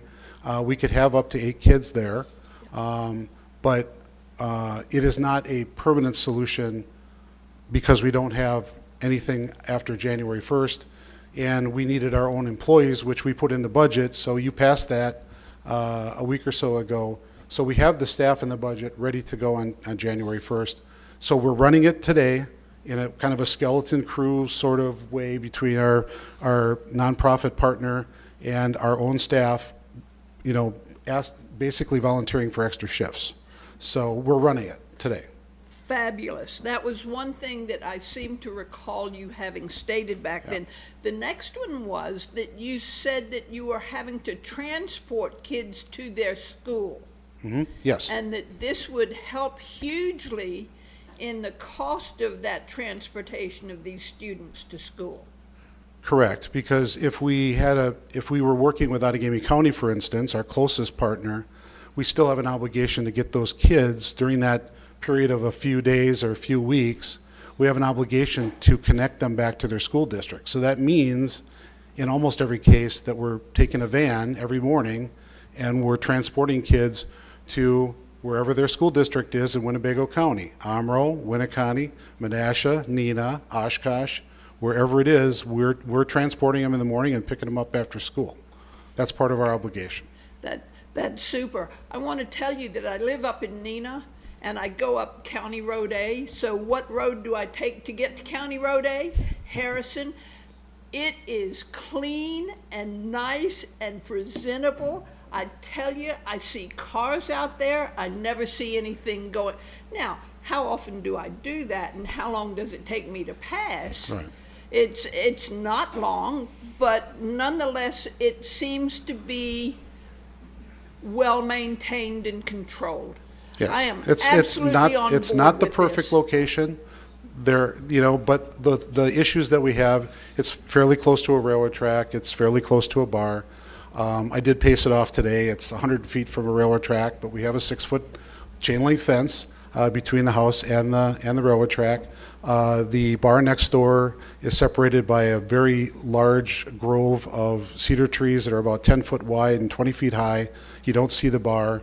I've never heard in the 10 years that a child got anywhere near the railroad track or that went over by the bar. So it's not the perfect location. I mean, if I would pick a better location, it might be something more equidistant between Oshkosh and Neenah Menasha. You know, that would be a better location. But, you know, we don't have the luxury of time to create that like we did with the crisis center. I am absolutely on board with this, and I thank you for all of the work that you have done to make this happen. Supervisor Bender. I just say I voted against it in personnel and finance for the reasons, the railroad tracks, the tavern in the backyard, Harrison Street with Oshkosh truck. They're basically 500 employees driving past there every day. I did talk to the county exec, and he said in the future, we could maybe use it for veteran housing, and we could build a new building for the, so I will change my vote and vote for it. But you got to remember, you're buying a house that's 100 years old. The garage may need to be tore down.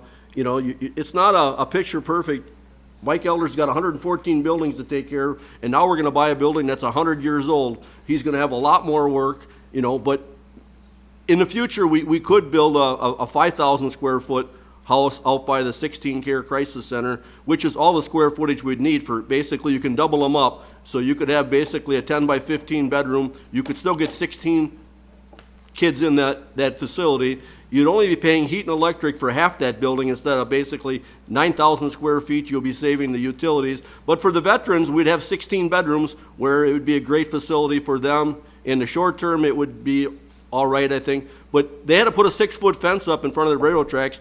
You wouldn't want a kid running in and getting hit by the train. You know, at night, you know what a tavern is. At 2 o'clock in the morning, people are talking in the parking lot. They might squeal their tires when they leave. It's not an ideal location. I mean, nobody would want to really live there on a permanent basis. You know, it's surrounded by commercial properties. Lewick's is across the street. Oshkosh Truck is right on the other side of the railroad tracks. So, you know, I'll vote for it with the hopefully that it's a short-term fix, and, you know, eventually we build a nice facility where it's a little bit more quiet and the kids can basically go in the yard and not have to have a 6-foot fence because they're afraid they'll run and get hit by a train.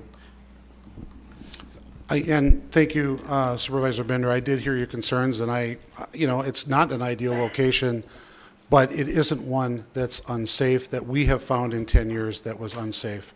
Because I would not recommend to you, you know, this property if I felt that it was going to be unsafe for the kids. Would I like to have a brand new building? Sure, but it's a 2 to 3 year process, and it's probably going to be more money. So, I mean, it's something that you will all have to decide if you know if that's something that you might want to do in the future. And the only thing I'll correct you on is that the building is actually 2 buildings in one. The center part of the building, there's 9,320 square feet according to the appraisal. About half of that is the older part of the building, which I would agree is probably closer to 100 years old.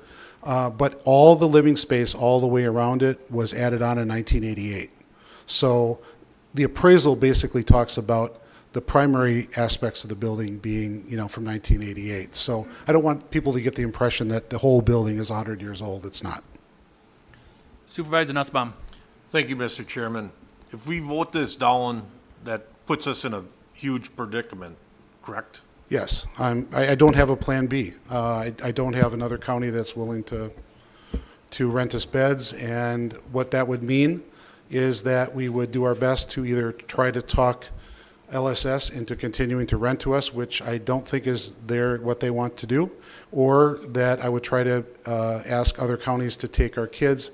Those counties could be in La Crosse, could be in Eau Claire, could be all over the state, and I don't know what we're going to do about their education, and I think it would be very hard for their families to be able to visit and to do the work that we need to do to put families together. So I don't really think that that's a good option. So I don't really have a good plan B for you tonight. Supervisor Harrison. Thank you, Mr. Chairman. We had the honor in our human services to be able to go through the facilities, and I was really impressed. We went room to room and showed me a lot of different things in there. The outside, everything is, we're in a spot here, but it's a good thing. To me, I call it like a turnkey thing where it's got a license already, so you don't have to worry about that. We got the beds, the furniture in there. We've even got our staff already working in there, so it's really functional. But in a month or two, we won't have any place, and we'll have to be paying somebody else to be doing it. But in this opportunity, with it being there, and again, when Mike went through it, he reassured us what it does need and doesn't need. He really updated us on that. So we got a lot of information. And really, the committees, we get a lot of these questions that you're asking now, we're already answered and went over it a lot. And we really felt good about that. Because the situation we're in, this is a good opportunity for us to take care of it. So I think it's a good thing to do. I support it 100%. They've been running it 10 years, so all the other outside things haven't really affected it. I think they told us there wasn't nobody got run away, no one left or anything, so it's really secure that way. But it's good to see that it'll be a good transition from their team to our team, just like nothing ever happened. It'll be going. But it's something we got to do quick to resolve this. If it works later on for something else, great, we made a good deal by doing it. But it's the right thing to do at the right time. Thank you. I see no other lights, so if you want to go on your iPads, if you're in favor, vote A. If you're not in favor, vote nay.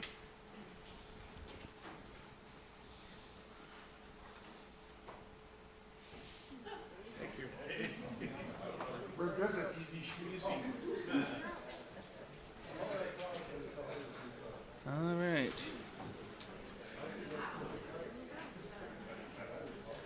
Resolution number 138-11-2022, approval of a capital improvement project and a budget transfer in the amount of $180,000 for the replacement of the Neenah Human Service Building air conditioning chiller unit with either a transfer of general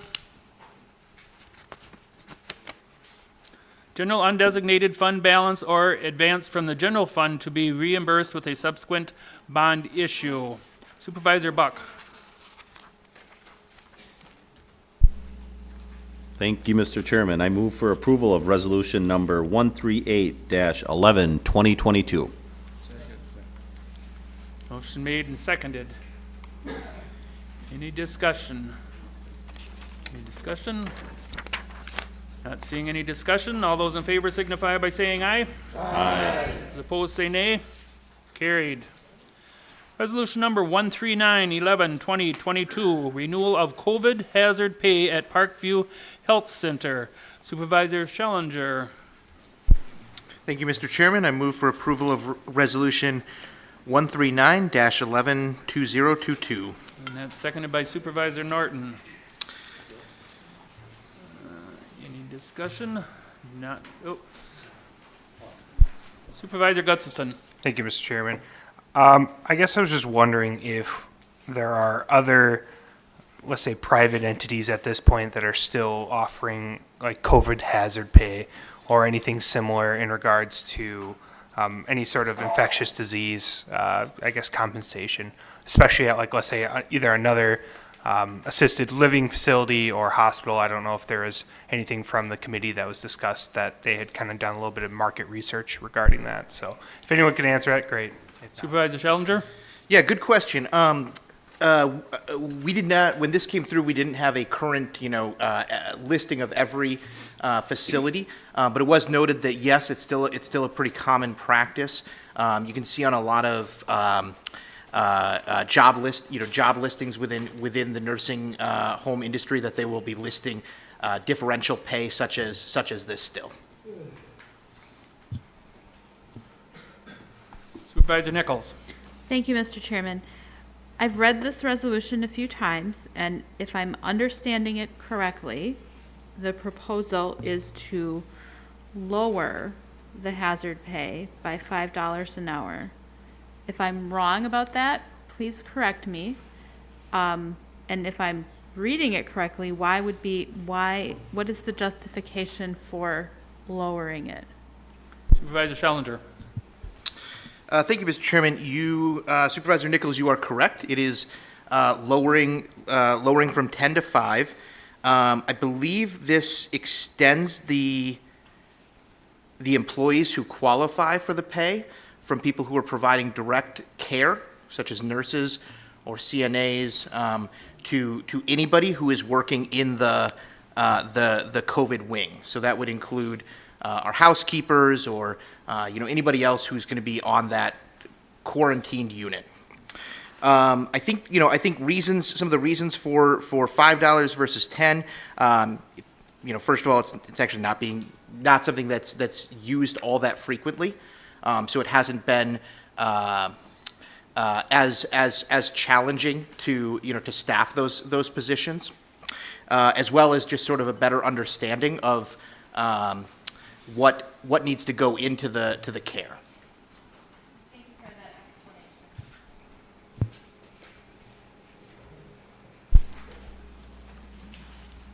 Supervisor Eisen.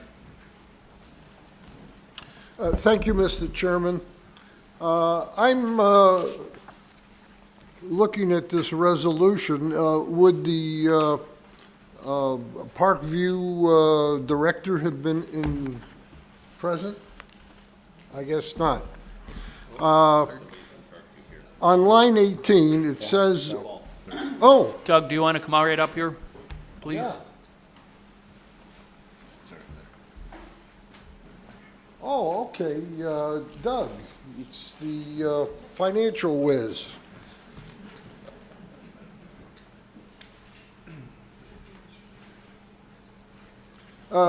Yeah, Mr. Petrasek, could you give us a reasonable, my effort to present at this time is to amend this resolution to strike $5 and put back 10. That's my intent.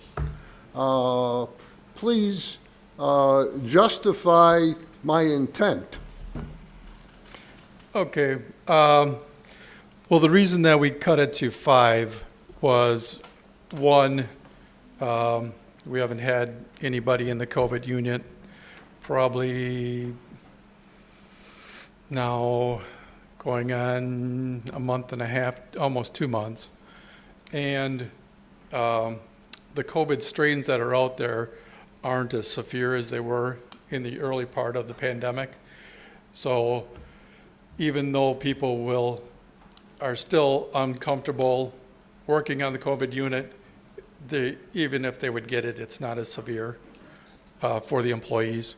So that's why we thought that the $5 would be an okay. Well, I think that we ought to just keep it at 10. The money that's going to these extra pay is what the ARPA funds are designed for. They're giving us the extra money from our own federal taxes that's going to assist in situations such as this. So I suppose I'd be looking for somebody to second my motion to increase that hazard pay back to $10. It doesn't sound like this is for housekeepers, it's for the people that actually work there. If it's housekeepers, so be it. We need to know how your motion is exactly. Okay, strike $5 per hour on line 26 and put $10. Motion's been made and seconded. All right, and we have to vote, huh? Line 26, correct, Supervisor Eisen? Yes.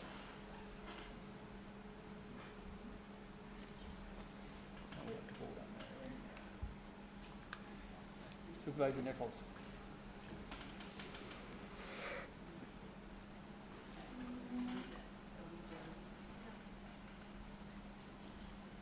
It won't cost us any more if there's nobody going in there. That's correct. Okay, motion's been made and seconded, and it just needs a majority vote, so, all those in favor signify by saying aye. Aye. Those opposed say nay. Nay. I believe the nays have it, but we'll have to vote on it, so we'll have to go on your machines. If you're in favor of going from 5, because that's what the resolution said, 5 up to 10, vote A. If you're against it, vote nay.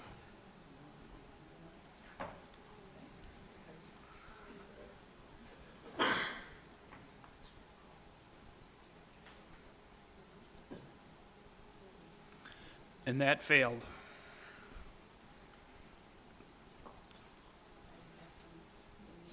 We're back on the main resolution there now. I'm just waiting for you to catch up.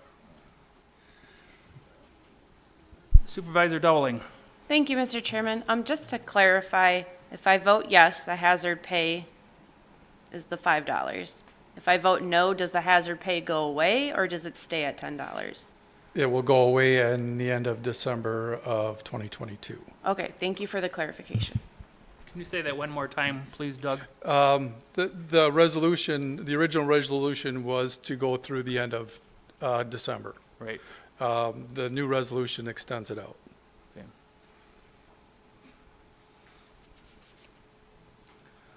All right.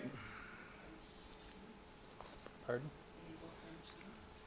Okay, we can go by machine. So if you're in favor of resolution number 139, you vote A. If you're not, vote nay.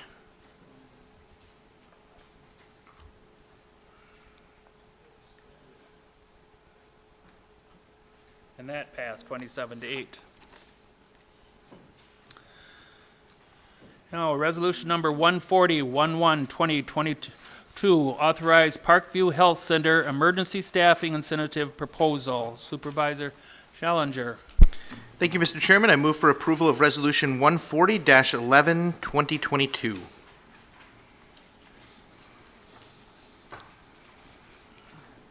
I see no questions, so all in favor signify by saying aye. Aye. Opposed, say nay. Carried. Resolution number 141-11-2022, adopting revision to the Winnebago County compensation schedule for 2023. Supervisor Cox. Pull your mic up close.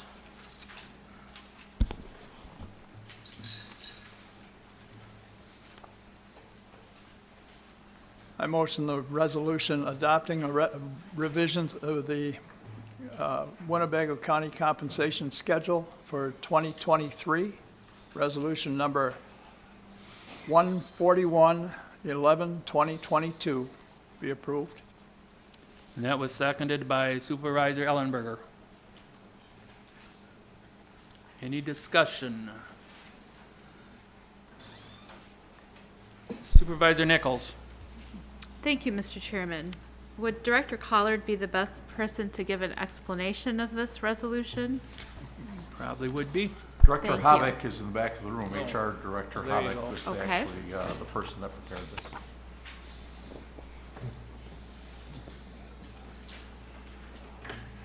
this. Thank you. Could you briefly explain what you're trying to accomplish with this resolution? Yes, each year we review the compensation schedule for all employees and bring that to the board for annual consideration of adjustment. This adjustment would move the compensation schedule for all ranges up 3%. As you'll remember during the budget hearing, we approved an average of 4% increase to employees. So there's no budgetary impact, but what this does is it, number one, from a recruitment standpoint, helps us to be more in line with market, and also because we have a difference of an average of a 4% raise to the 3% lift overall, it allows employees to move up within their range closer to the control point. So every year we do an annual review of wages and do an adjustment, and that's what this is. Yes, it also states in here that pay ranges will not directly increase the pay of county employees except for those at the minimum and not eligible for a merit increase, but it will allow employees at the maximum to participate in the merit pay program and to receive merit pay increases. So this 3% increase it's not a raise for all employees. It's simply moving Correct. numbers on the board, so to speak. The employees that would get a raise from this would be employees who were hired too late in the year to be eligible for a merit increase. If those employees were hired at the minimum, or if with this 3% lift, let's say they were hired slightly above the minimum, but if this 3%, they would be paid under the minimum, we don't allow an employee to be paid under the minimum. So those employees would get a raise, but those are employees who haven't been here long enough to get a merit increase. So help me understand then why we would do this before the results of the wage study come in.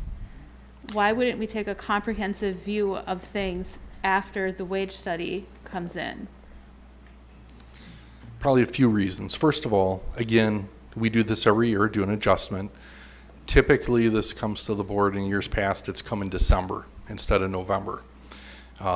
This year, if we wait until December to bring it to the board, that gives us 5 business days to try to implement this for payroll on January 1st, along with any merit raises that are earned. So, one, by bringing it now, it helps my department actually implement this in time.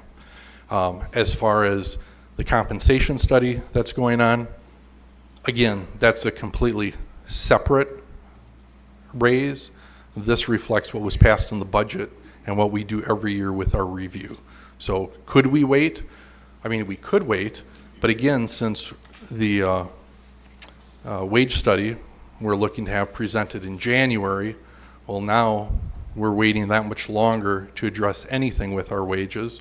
We had new positions that were approved during the budget process that we can't have anyone start until next year. This lets us know what those rates of pay will be so that we can more effectively advertise for those positions as well. So really, it's two separate things. Thank you. I'll listen to more conversation. Supervisor Buck. Thank you, Mr. Chairman. Director Habeck, here in line 15, it states that a reasonable adjustment of our non-union pay schedules, 3% is that saying that our employees that work under a collective bargaining agreement are getting a larger than 3% increase? That would be the Deputies Association. They're our only represented employee group. I don't know off the top of my hand what that increase is for this year, but that was negotiated with the last contract. 0.5% increase yet for this year, and then the contract is over. Okay. Okay, thank you very much. Vice Chairman Fari. Thank you, Mr. Chairman. I had the same question specific to the wage study, so I believe you've answered that. Thank you. Okay. Supervisor Hintz. Thank you, Mr. Chairman. I just wanted to ask about on line 19. It says maybe increase. So this isn't necessarily for everybody. This is just, I guess. I think that's just how the resolution was drafted. I mean, it will be or shall be. Mary Ann? I mean, it says maybe, but certainly the intent is that it will be. So would we need to change that then, is the question, to get to the intent of this? Corp Counsel said that if the intent was will, it should say will. So yes. So I make a motion to change maybe to shall be. Is it? Thank you. Motion is made and seconded to shall be. Can that just be a friendly amendment, Mary Ann? Yes. That's just a friendly amendment then, so we don't have to vote on that. Thank you, Mr. Chairman. Thank you. Supervisor Schellinger. Thanks. My question relates to the same thing. I know that the county board sets the salary for the county executive and other constitutionally elected positions. Are those separate? Those positions are separate than this? Yes. Okay, thank you. Not seeing any other lights, I'm going to go by voice vote. All those in favor signify by saying aye. Aye. Opposed, say nay. Carried. Resolution number 142-11-2022, amend Winnebago County General Code, Chapter 19, Exhibit A, Sunnyview Exposition Center rental fee schedule to add the utility fees for 2023, 2024, and 2025. Make two additional changes to equipment rental fees and camping area description. Supervisor Norton. Of ordinance 142-11-2022. And that is seconded by Supervisor Ellenberger. Basically, what this is, as you see the handout that was tonight, it's included utility fees.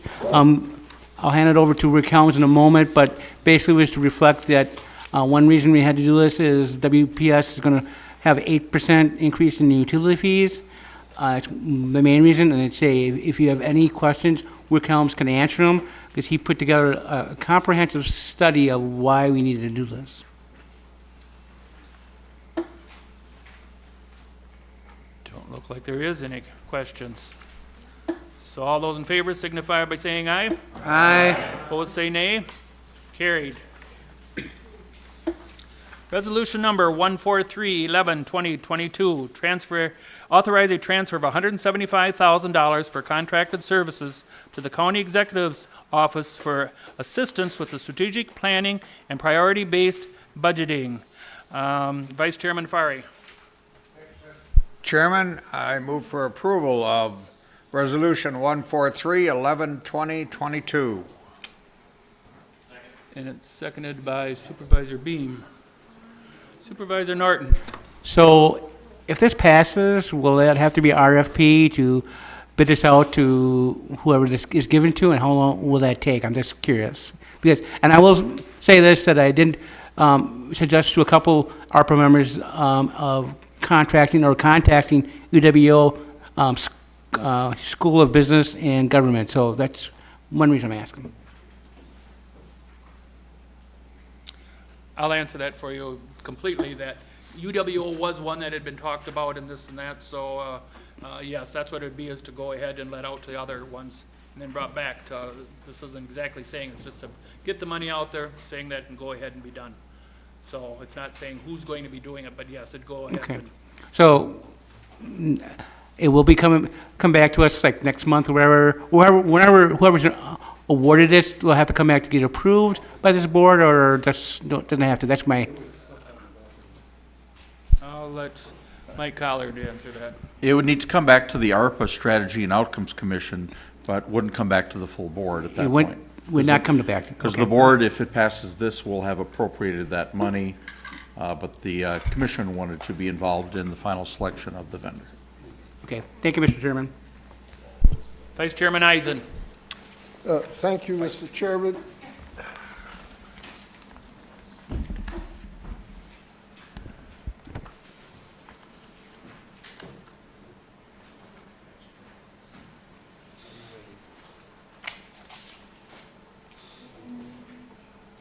My grade school training, show and tell. What's the best way? Is this? Go to the. This will do it. Okay. Yes. I approach resolution. We've got a mic over here. 143. Mr. Eisen, there's a mic right there if you want to use the mic.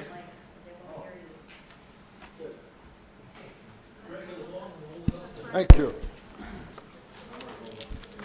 I approach Resolution 143-11, 2022 with mixed decision-making conclusions.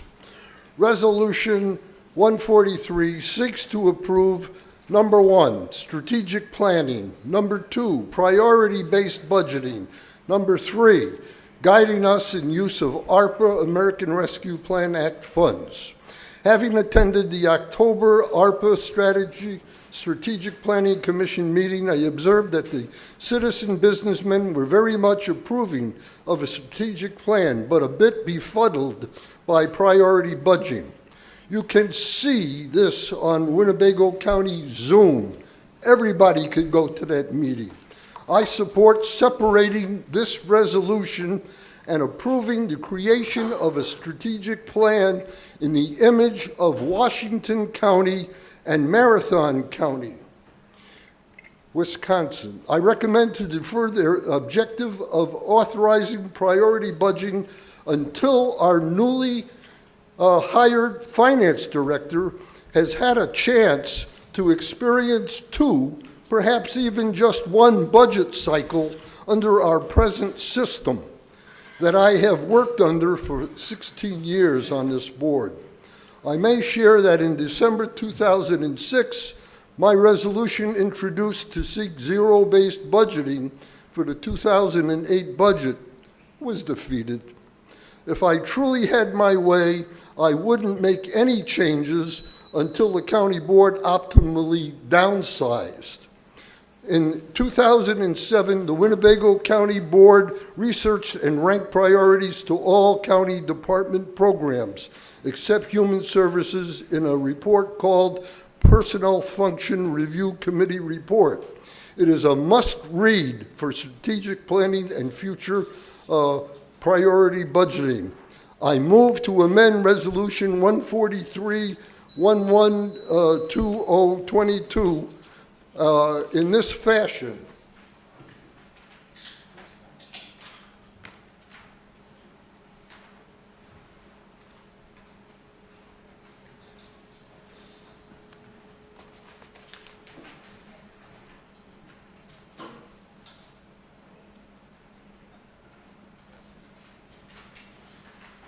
Thank you. Do you want me to help you pass it out? Do you want me to help you pass it out? No, I don't have enough for everyone. Oh, okay. Basically,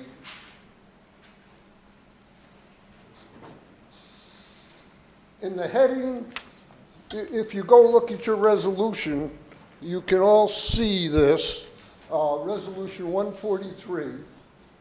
In the resolution, authorize a transfer of $35,000 for contracted services to the county executive's office for assistance with strategic planning. Strike and priority-based budget. Strike lines 16, 17, and 18. Strike and priority on line 24. Strike based budgeting on line 25. And strike 175,000 on fiscal impact monies and replace it with $35,000. And I still need a second on this. Second. Seconded by Jim Wise.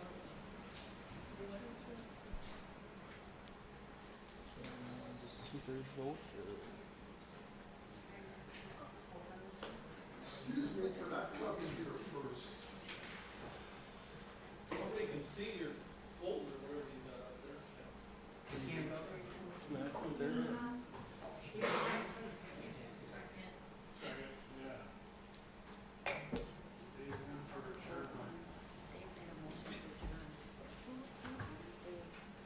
Mr. Chair? Yes. And then he got a second from someone. Second. This is on the floor though, right now. So.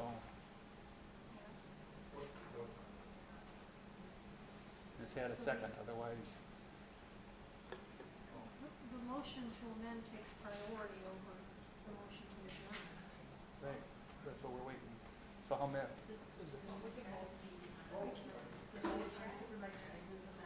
Right.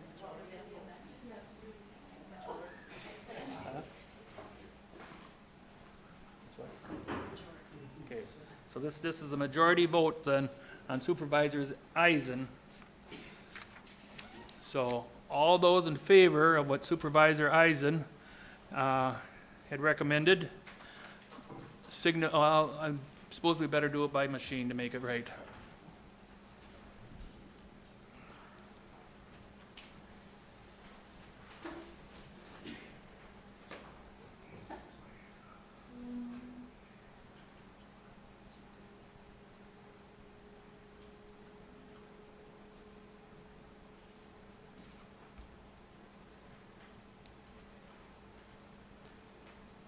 And the nays have that, so that fails.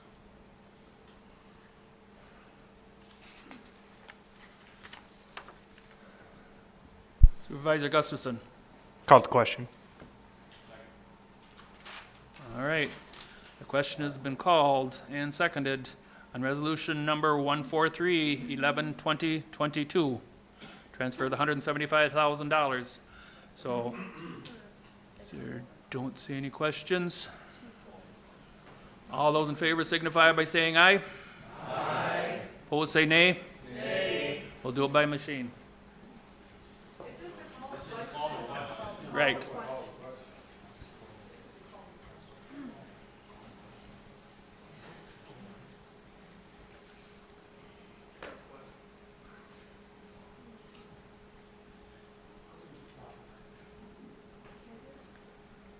Passed 28-7, so the question has been called.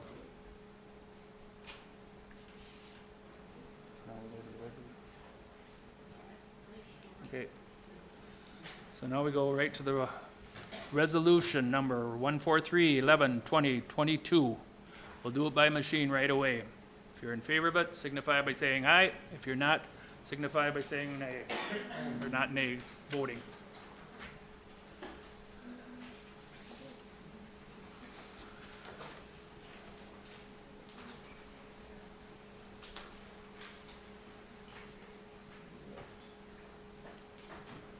And that is passed 25 to 10.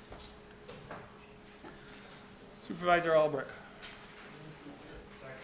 Motion made and second adjourn. All those in favor signify by saying aye. Aye. Those opposed, say nay. We are adjourned.